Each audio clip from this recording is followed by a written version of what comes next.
पंतप्रधान नरेंद्र मोदी, अमित शहाजी हे उद्धवजींना जवळ करायला तयार नाहीत. वरनं सरळ सरळ फतवा निघाला आहे. उद्धवजींचं नामोनिशाण मिटलं पाहिजे. नमस्कार, संजय बोकरे. आपण पाहताय जनप्रवास लाईव्ह.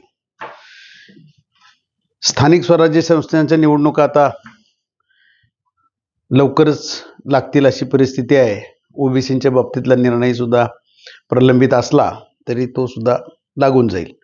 विषय आज विश्लेषणाचा एवढाच आहे की विधानसभा अधिवेशनाच्या काळात उद्धवजींनी देवाभाऊंची भेट घेतली, देवेंद्र फडणवीस साहेबांची भेट घेतली आणि नंतर सगळीकडेच अशा चर्चा चालू झाल्या की उद्धवजी आणि देवाभाऊ हे एकत्र येतात काय आणि परत त्यांचा समेट होतो काय आणि त्याचा फायदा उद्या परत देवाभाऊ आणि उद्धवजी मिळून महापालिका निवडणूक लढवणार का, असे तर्क वितर्क सगळ्यांचे चालू झाले, विश्लेषण चालू झाले.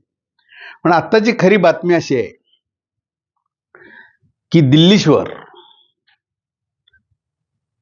पंतप्रधान नरेंद्र मोदी, अमित शहाजी हे उद्धवजींना जवळ करायला तयार नाहीत.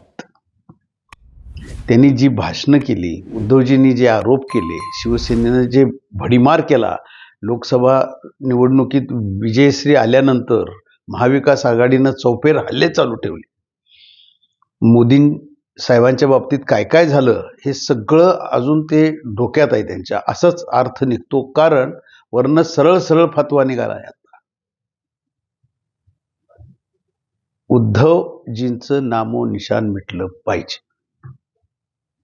देवाभाऊंनी जरी आत्ता ठरवलं तरी सुद्धा नाही, आणि देवेंद्र फडणवीस साहेब वरचे आदेश पालन करणारच, आणि उद्धवजींच्या बाबतीत त्यांची भूमिका काय हेही माहित आहे. आणि उद्धवजी आता जरी समेट करतो म्हटले तरी सुद्धा फार काही त्यांच्या हाताला लागेल अशी परिस्थिती नाही. महाविकास आघाडीमध्ये सुद्धा त्यांचे मतभेद जरी असले तरी नाईलाज म्हणून एकमेकाला सांभाळून घेण्याशिवाय पर्याय नाही. कारण इकडे येऊन उपयोगच नाही. आज महापालिका म्हणजे एक ताकद होती.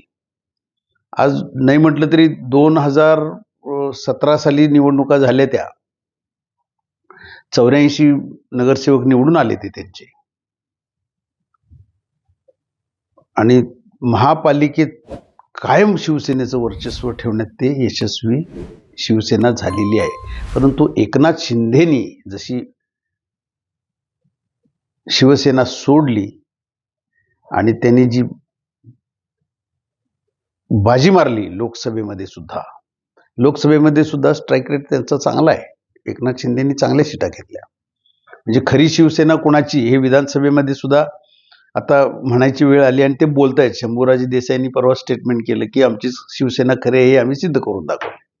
कारण आमदार सुद्धा त्यांनी 50च्या वर निवडून आणले ना. आणि अशा परिस्थितीत आता उद्या ते एकत्र येणार का, राज ठाकरेंची भूमिका काय, राज ठाकरे सुद्धा महायुती बरोबर राहणार, पण एकनाथ शिंदे त्यांना घ्यायला तयार नाहीत, हे आजच्या बातम्या आहेत. म्हणजे महायुतीमध्ये सुद्धा गोंधळ आहेच.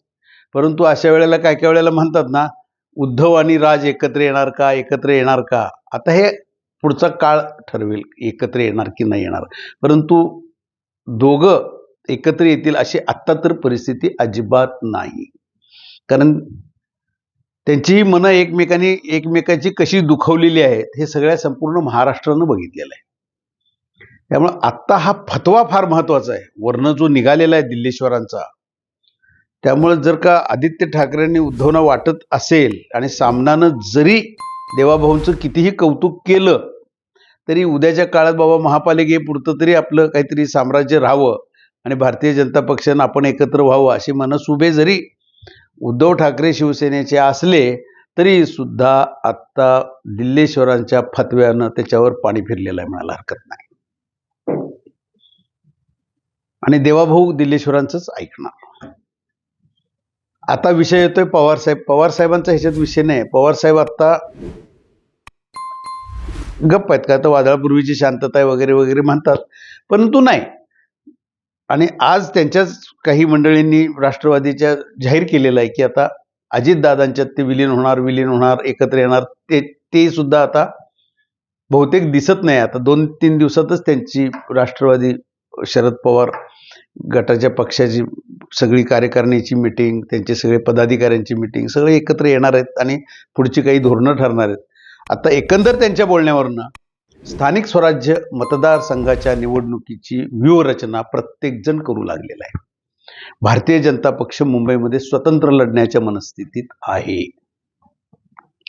स्वतःची ताकद त्यांना आजमावायची आता, कारण इथं 132 आमदार निवडून आल्यानंतर आता त्याला प्रचंड ताकद आलेली आहे आणि EVM वगैरे हे सगळं आता खोटं आहे अशा पद्धतीचं आता निवडणूक आयोगानंच त्याचं स्पष्टीकरण सगळं केल्यामुळं त्याच्यावर सगळं आता ते काय फार विषय लावून धरला जाईल असंही दिसत नाही आहे. त्यामुळे एकंदर आता सगळ्यांनी आपापली व्यूहरचना करायची आहे आणि स्थानिक स्वराज्य संस्था मतदारसंघात आपली ताकद दाखवायची आणि शरद पवार सुद्धा त्या पद्धतीनं निघालेले असावेत असं आता दिसतंय.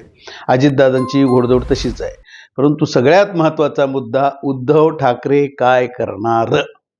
भारतीय जनता पक्षाचा वरनं आता फतवा आल्यामुळं कदाचित त्यांना वेगळा विचार करावा लागेल आणि कदाचित राज ठाकरेंशी कोण बोलणार का काय हे आता काळ ठरवेल. उद्याच्या काळात आपल्याला हे बघायचं आहे आणि त्याच्यावरही विश्लेषण करायचं आहे. आज इथंच थांबू, उद्या पुढच्या भागात.